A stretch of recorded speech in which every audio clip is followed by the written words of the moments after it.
छत्तीसगढ़ रायपुर गुरु गोविंद सिंह जी का जन्म उत्सव आज पंडरी स्थित गुरु गोविंद सिंह गुरुद्वारे में धूमधाम से मनाया गया। सिख धर्म में गुरु गोविंद सिंह का महत्वपूर्ण योगदान माना जाता है। गुरु गोविंद सिंह जी महाराज ने सिख धर्म के लिए कई नियम बनाए, जिसका पालन आज भी किया जाता है। उन्होंने गुरु ग्रंथ साहिब को गुरु के रूप में स्थापित किया और सामाजिक समानता का पुरजोर समर्थन किया। पौष माह की सप्तमी तिथि पर सिखों के 10वें गुरु गुरु गोविंद सिंह जी की जयंती मनाई जाती है। इस साल आज यानी 17 जनवरी को गुरु गोविंद सिंह जी की जयंती मनाई जा रही है। गुरु गोविंद सिंह जी सिख धर्म के 10वें और आखिरी गुरु थे। वे सिख धर्म के 9वें गुरु तेग बहादुर के पुत्र थे। गुरु गोविंद सिंह जी अपने जीवन काल में हमेशा दमन और भेदभाव के खिलाफ खड़े रहे, इसलिए वे लोगों के लिए एक महान प्रेरणा के रूप में उभरे। शौर्य और साहस के प्रतीक गुरु गोविंद सिंह जी सिख धर्म के 10वें गुरु थे। इन्होंने ही बैसाखी के दिन खालसा पंथ की स्थापना की थी। गुरु गोविंद सिंह जी ने ही खालसा वाणी वाहेगुरु की खालसा वाहेगुरु की फतेह दिया था। खालसा पंथ की स्थापना के पीछे इनका उद्देश्य धर्म की रक्षा करना और मुगलों के अत्याचारों से मुक्ति दिलाना था।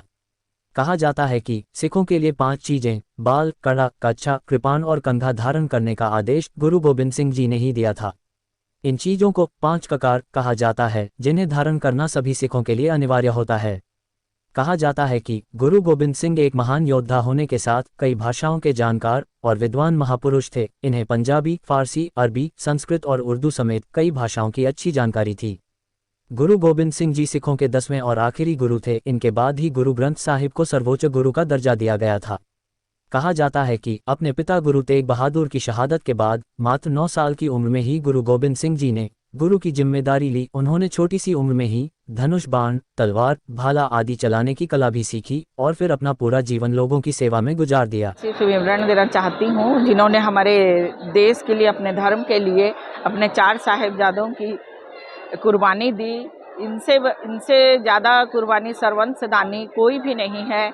आज गुरु गोविंद सिंह जी का हम जन्म दिहाड़ा मना रहे हैं पंडरी गुरुद्वारे में, जहां लंगर की व्यवस्था की है। सभी श्रद्धालु आए हैं और बहुत ही सुंदर गुरबाणी का यहाँ पर कीर्तन किया गया है और सभी लोग उनको अपनी अपनी श्रद्धांजलि देने आए हैं, जो कि बहुत ही अच्छा यहाँ पर सभी ने बहुत ही सुंदर तरीके से आकर हमारे सिख समाज में सभी ने मिलकर एक बहुत ही सुंदर गुरुपुरब मनाया है। श्री गुरु गोविंद सिंह जी की बात जितनी कही जाए उतनी कम है। उनकी कुर्बानियों को ज़्यादा विस्तार से बता सकती हूँ मैं, लेकिन यहाँ का समय कम है, इसलिए यही बोली हूँ कि गुरु गोविंद सिंह जी जैसा ना कुर्बान सरवंश दानी कोई भी नहीं हुआ है ना होगा। बोले सोनिहाल। गुरु गोविंद सिंह जी महाराज की जयंती के बारे में कुछ बताइए कि यहाँ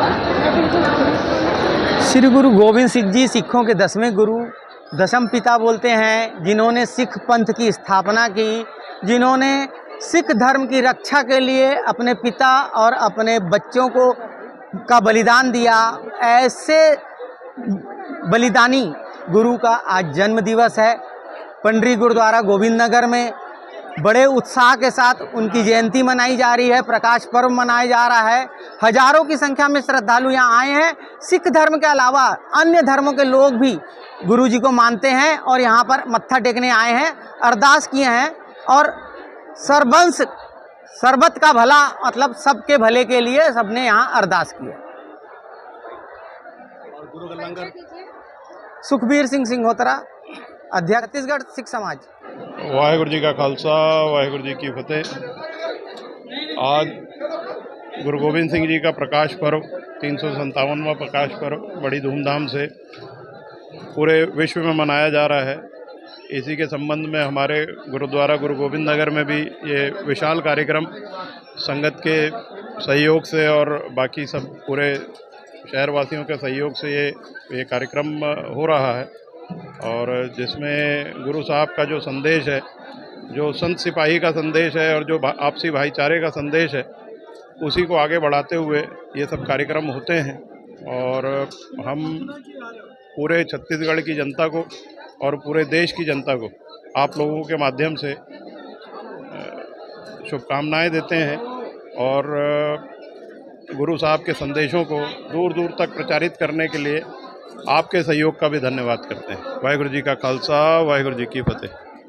मैं मनिंदर सिंह, सचिव गुरुद्वारा गोविंद नगर।